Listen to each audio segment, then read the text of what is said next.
মেঝেতে বসে টাকা গুনতে ব্যস্ত একদল শিক্ষার্থী,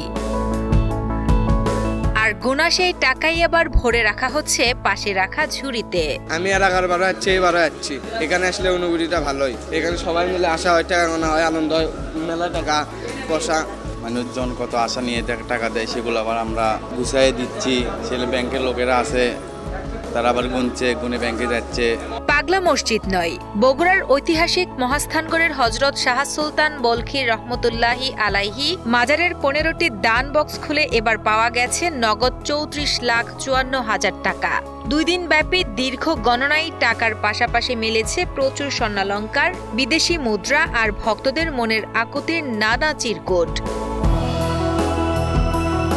জেলা প্রশাসনের নির্বাহী ম্যাজিস্ট্রেটের উপস্থিতিতে ব্যাংক কর্মকর্তা ও শিক্ষার্থীদের অংশগ্রহণে অত্যন্ত স্বচ্ছতার সাথে সম্পূর্ণ হয়েছে এই বিশাল কর্মযজ্ঞ।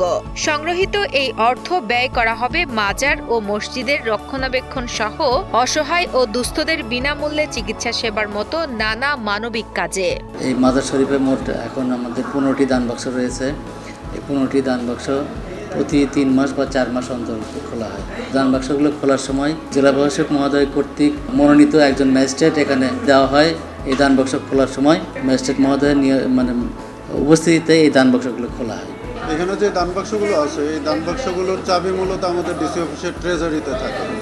প্রতি 3 মাস 4 মাস অন্তর অন্তর যখন এই দান বাক্সগুলো খোলা হয়, তখন একজন এক্সিকিউটিভ ম্যাজিস্ট্রেট ওই চাবিগুলো নিয়ে এসে আমরা এখানে দান বাক্সগুলো খুলি।